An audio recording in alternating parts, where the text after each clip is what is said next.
Olá, pessoal, tudo bem com vocês? Eu estou aqui hoje, na verdade, porque eu estava devendo um conteúdo para vocês e eu achei melhor deixar ele gravado por conta da instabilidade de internet e tudo mais. Eu estava fazendo os vídeos gravados, né, ao vivo pelo YouTube, só que no último dia da nossa maratona, o YouTube me desconectou, quer dizer, não foi o YouTube, foi a minha internet. E aí eu não consegui manter a conexão. Eu cheguei a falar 8 minutos e quando eu fui ver a gravação só tinham gravado 2 minutos, porque ele grava no online, né? Então isso acabou ficando perdido. Eu acabei deletando essa última aula e aí é, e aí vocês acabaram ficando pendentes com relação a este conteúdo. Só para a gente reforçar mais uma vez todas as aulas que eu dei para vocês até agora, eu reforcei o que a gente tinha conversado. Então, na primeira aula, eu contei para vocês quais que eram os 4 pilares do emagrecimento, aonde a gente falou sobre alimentação balanceada, falamos sobre atividade física para tirar o foco da tensão e da ociosidade que vem nos atrelando, né, nesses últimos dias de quarentena. Comentei com vocês com relação a sono, que é uma coisa que tem ficado muito prejudicada, e eu dei algumas dicas para melhorar a higiene de sono, né? E aí, isso não tinha sido falado naquela aula, porque até então eles não tinham liberado, mas a Amazon liberou um monte de livros, um monte de e-books sobre conteúdos que são bacanas a gente acabar é, lendo antes de dormir, que são aqueles conteúdos que são bem relaxantes, bem tranquilos para a gente trabalhar, né? Deixa eu pausar aqui, vou colocar sem o áudio para gravar bonitinho. E, o outro quesito era a emoção, né? O controle emocional. Aí no dia 2 eu vim conversar com vocês exatamente sobre esse controle emocional. Eu expliquei para vocês a diferença entre fome física, diferença entre fome emocional e quais eram as estratégias alternativas que a gente podia utilizar nesse primeiro momento. Inclusive, eu pedi para algumas pessoas que participaram da aula para elas dizerem quais que eram as estratégias para tirar um pouco o bololô de sentimento, para tirar um pouco aquela tensão, né, dos sentimentos que estavam sendo somatizados no decorrer do dia, né?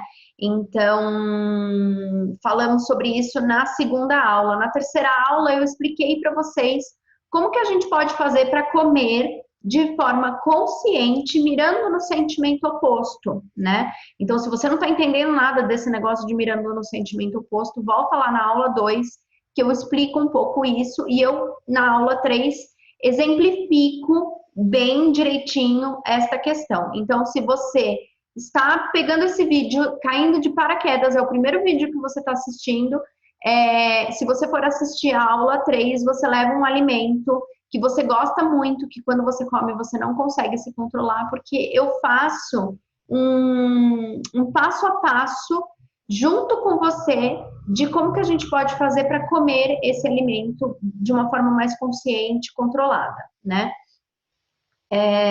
E hoje, na aula de hoje, eu vim explicar para vocês um pouquinho sobre como que a gente faz para quebrar crenças relacionadas com a comida e que podem acabar atrapalhando muitas questões dentro da questão exagerar nesse momento, tá?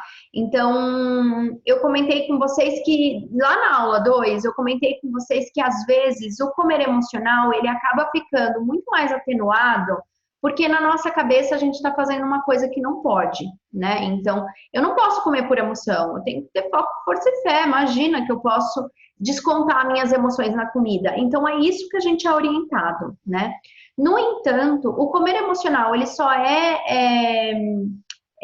digamos assim, inadequado, né? Ele só vai ser uma coisa que a gente precisa realmente ter cuidado com ele em duas situações. Quando você faz isso sem perceber, então você está comendo por emoção e você não sabe que você está comendo por emoção, E num segundo momento é quando você até sabe que você está comendo por emoção, mas que de repente você acaba comendo com uma frequência muito alta. Então, a única forma que você tem de lidar com os seus sentimentos é comendo. Então, essas duas situações são situações que a gente precisa rever o comer emocional e precisa dar atenção para ele da forma que eu expliquei para vocês nas duas aulas anteriores, né? Então, entender que o que você está fazendo é uma coisa errada, talvez faça com que você exagere consideravelmente os alimentos, né? Então, entender que eu tô comendo por emoção e eu não devia estar fazendo isso, então quer saber? Eu vou comer mesmo, porque eu não devia estar fazendo isso, eu devia estar comendo bem bonito, né? E quando a gente fala desse sentido, e não sou eu que estou dizendo, tem uma série de estudos, e que possivelmente você já deve ter ouvido por aí, que existe um ciclo que se chama ciclo de compulsão e restrição, né? Ou ciclo de exagero e restrição, né? E esse ciclo ele se inicia da seguinte forma: quando você faz uma restrição, quando você faz uma dieta, ou quando você restringe determinados tipos de alimento da sua vida. Então, por exemplo, você restringe doce, o refrigerante, a fritura, os pães, as massas, enfim, você cria uma restrição, você faz uma separação dos alimentos que são bons e alimentos que são ruins, né? Alimentos que engordam e alimentos que emagrecem, né? Toda vez que você faz coisas desse sentido, né? Que você dá um poder para a comida, num primeiro momento, essa privação até pode dar certo, né? Porque você está fazendo uma privação física, ou seja, você está restringindo aquele determinado alimento. Só que em outro momento, o que pode acontecer? Você pode ter uma privação emocional também. E isso está acontecendo muito nesses últimos dias. Porque toda vez que a emoção está falando mais alto, seja, por exemplo, porque você está ansiosa, estressada, preocupada, com medo, que você, por exemplo, está ociosa, né, triste, enfim. Seja lá qual for o sentimento que você não está conseguindo contornar muito adequadamente, isso faz com que a gente comece a entrar num quesito de tudo ou nada, né? Então a gente começa a ter pensamento dicotômico, do tipo assim, tudo que eu quero naquele momento é exatamente o alimento que eu tinha restringido, né? Porque é como se, na verdade, eu ligasse um letreiro piscante em cima daquela comida. Então, quando eu começo a falar, ó, você não pode comer isso daqui, automaticamente, no momento de instabilidade emocional, é exatamente aquele alimento que você vai precisar.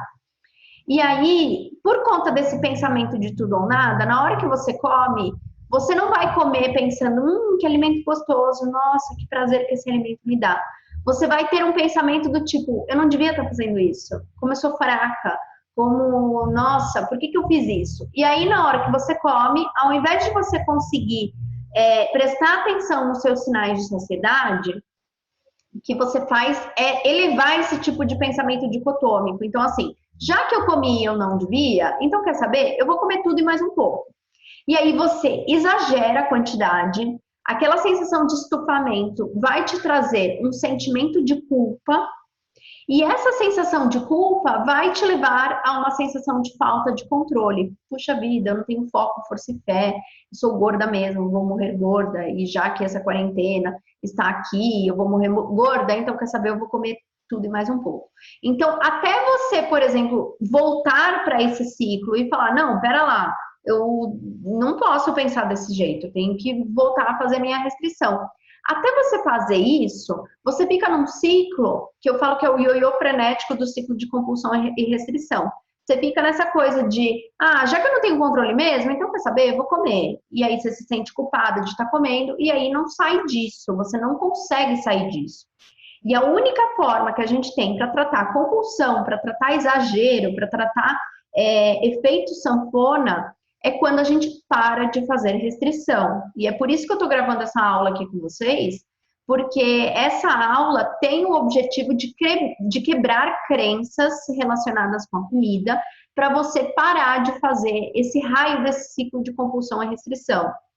Porque uma vez que você restringe, se você pegar qualquer estudo na área de emagrecimento, você vai ver que o preceito para emagrecer é cortar calorias. Como você vai fazer isso? Não sei, mas o preceito é cortar calorias, tá? Muito bem. Só que o que acontece? Quando você exagera e entra no ioiô frenético do ciclo de compulsão e restrição, o que vai acontecer? Você vai aumentar seu peso. E aí, o que acontece? Efeito sanfona. E cada vez que você faz efeito sanfona, cada vez que você faz mais efeito sanfona ao longo da vida, o seu peso ideal real é cada vez maior. O que significa isso, Thaís? Que provavelmente na sua primeira dieta você tinha um peso. E que quando você foi fazendo dietas, nunca mais você conseguiu voltar ao peso que você tinha lá na sua primeira dieta. Tá? Isso não se adequa a todo mundo, mas eu diria que 80% das pessoas que vivem efeito sanfona ao longo da vida toda não conseguem nunca mais voltar ao peso que elas tinham antes. Porque essa história de dieta cíclica muda a composição corporal e isso não se reverte. A não ser que você mantenha a mesma restrição alimentar por um período de mais ou menos aí uns 8 anos, que foi o que foi demonstrado no estudo, né? Então, que as pessoas, se elas mantinham a mesma estrutura de alimentação, de comportamento alimentar e estilo de atividade física pelo período de 8 anos, elas conseguiam manter o peso perdido sem ter nenhuma dificuldade. Porque, na verdade, o que aconteceu? Elas não estão mais fazendo dieta, aquilo é um estilo de vida, né? Então, toda vez que a gente faz uma dieta com restrição, é como se eu estivesse subindo uma escada rolante que está descendo. Ou seja, eu faço muito mais esforço do que propriamente encareço de resultado, né? Tem resultado com relação a isso. Então, isso é uma coisa que a gente precisa levar em consideração, que eu só consigo manter quando a minha restrição ela acontece pelo período de 8 anos. Então, o que eu quero dizer com isso? Se você não consegue excluir um alimento e manter essa exclusão por um período longo de tempo, o que você tem que fazer não é excluir ele, não é nunca mais comprar, porque uma hora ele vai estar lá, uma hora você vai encontrar um amigo que vai, por exemplo, oferecer esse alimento para você, ou que de repente você vai estar num ambiente social e aquele alimento vai estar lá e que de repente vai acabar desencadeando essa sensação de falta de controle em você. E é a culpa e a falta de controle que fazem com que você não consiga voltar para os trilhos e fique nesse ioiô frenético aí do ciclo de compulsão e restrição. Então, volto aqui a reforçar, se você não tem maturidade para excluir um alimento por um período longo de tempo, você aprenda a se comportar diante deste alimento. Como que a gente faz para se comportar? Eu já comecei essas aulas ensinando vocês a como se comportar diante da comida. Então, prestando atenção em sinal de fome, prestando atenção em sinal de saciedade, comendo o alimento que você acha que você não consegue ter controle de uma forma equilibrada, tentando encontrar prazer ali e principalmente saindo do piloto automático. Porque à medida que você está no piloto automático, dificilmente você consegue prestar atenção nesses sinais e consegue ter controle do próprio corpo, né? Então é imprescindível que ou você faça isso registrando, por exemplo, num papel, como que tá essas relações de fome e saciedade, né? Igual eu expliquei para vocês colocarem número, né? Da nota para fome, da nota para saciedade, né? Então, isso é importante de acontecer nesse momento, né? E aí eu disse para vocês, eu vou quebrar crenças relacionadas com a comida, para que vocês entendam que não tem nenhum alimento que tem o poder de engordar ou nenhum alimento que tem o poder de emagrecer. O que acontece é que a sua relação com aquele alimento, ela fica tão distorcida que você exagera demais a quantidade e, consequentemente, isso faz com que você aumente o peso em função de que você está comendo mais caloria, só por isso, tá? Então, Se a gente vai fazer, por exemplo, uma análise básica, e eu peguei até a canetinha aqui para a gente começar a fazer isso junto. Cadê minha calculadora aqui? A gente grava a aula, poderia ter a calculadora aqui na minha frente, né? Então, vamos lá. O que que acontece, gente? Se a gente, por exemplo, vai pensar, vamos pensar num café da manhã, tá? Onde eu tenho pão, eu tenho manteiga e eu tenho café com leite. Tá balançando aí porque eu tô anotando na mesa, tá bom? Muito bem. E em contrapartida, eu tenho 2 ovos mexidos com, deixa eu ver, uma torrada integral, uma fruta e eu tenho um chá, tá bom? Vamos lá. Por que que eu usei isso, que é bem extremista, uma coisa da outra, né? Porque um é tido como o cardápio, o café da manhã que ajuda no emagrecimento e o outro é tido como o café da manhã que atrapalha no emagrecimento. Obviamente que a gente tem alguns fatores, por exemplo, um tem mais fibra que o outro, então, em consequência disso, ele vai dar mais saciedade do que o outro. Mas o que a gente vai falar aqui não é de fibra, composição corporal, composição alimentar, a gente vai falar de caloria, tá? Só para vocês entenderem isso um pouco melhor. O que que vai acontecer? Vamos supor que você está comendo o café da manhã da dieta a semana inteira, tá? Então, eu vou calcular aqui por baixo mais ou menos a quantidade de caloria que tem um e a quantidade de caloria que tem no outro, tá bom?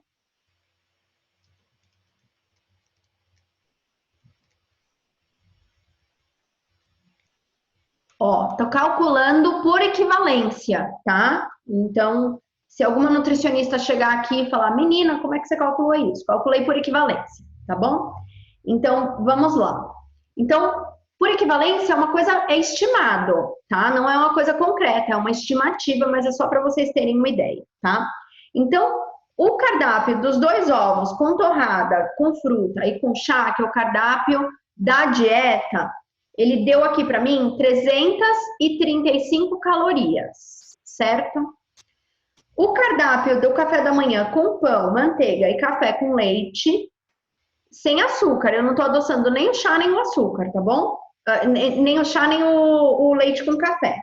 Deu 246 calorias. Ou seja, eu tenho uma diferença calórica de 89 calorias.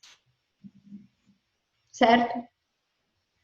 Muito bem, gente. O que tem menos caloria é o cardápio daquilo que não pode, né? Do inimigo da dieta.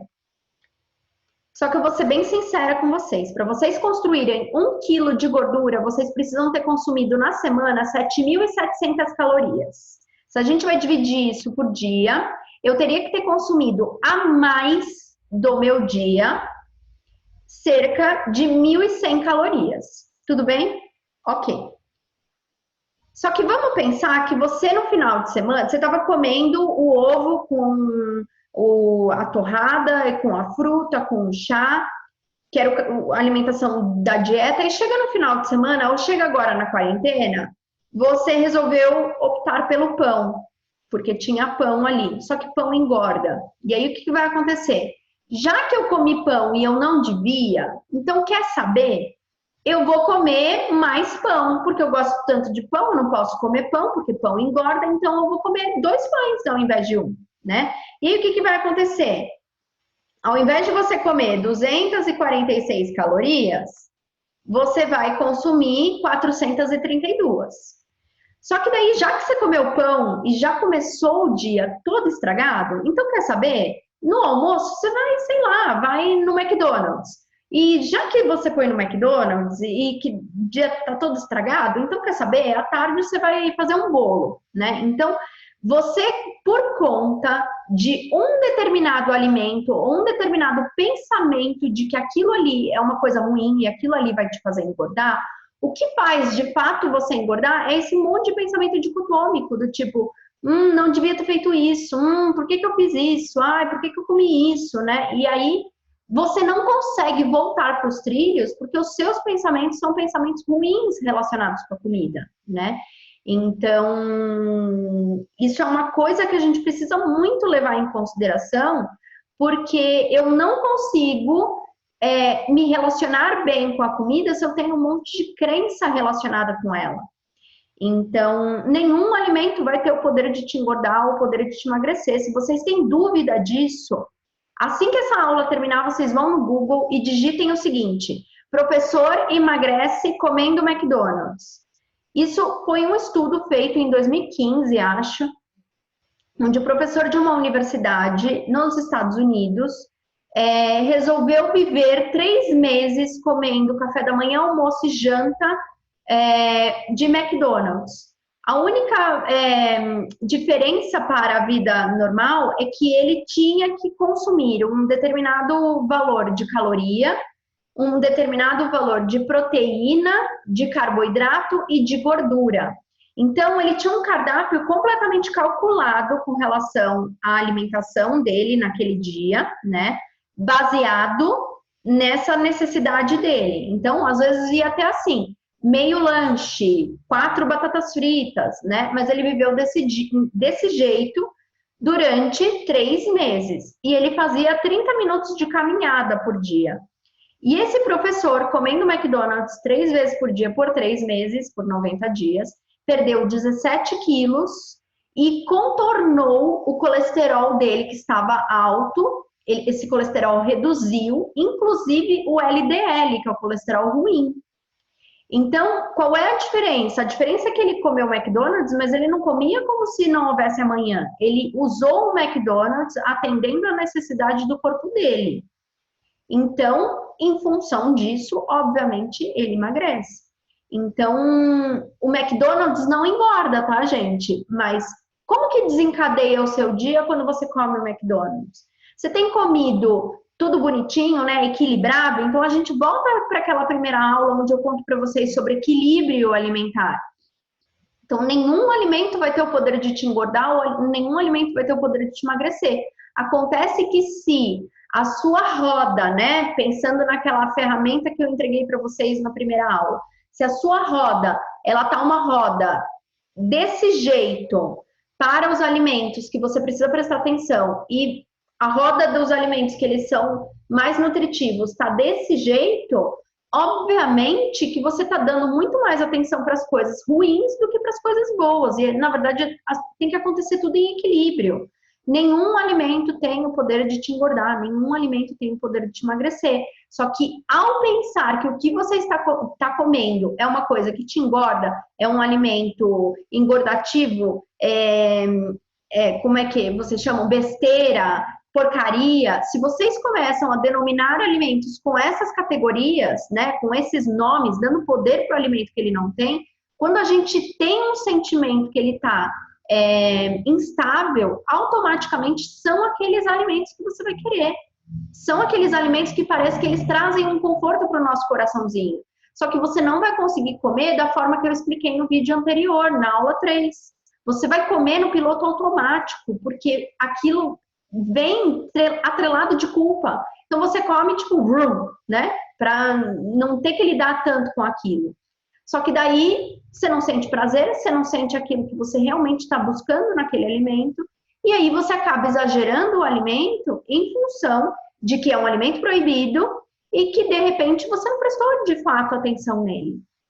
Então, pensem sempre nisso. Se vocês tiverem dúvida com relação ao alimento, X alimento engorda, manda para mim um alimento que a gente faz. Eu faço aqui igual eu fiz, por exemplo, com o café da manhã, que eu coloquei os dois e falei, olha, e aliás, eu estava comentando com vocês, né? Vamos supor que, por exemplo, o cardápio do ovo, da torrada, da fruta, desse, por exemplo, 89 calorias a menos do que, por exemplo, o pão, a manteiga e o café com leite. Mesmo que ele desse 89 calorias a menos, ele não consegue aumentar 1 quilo de gordura no seu corpo, porque você precisa ainda de, sei lá, de 1.100, de 1.000 calorias a mais no seu dia de alguma coisa que você está comendo de forma excessiva.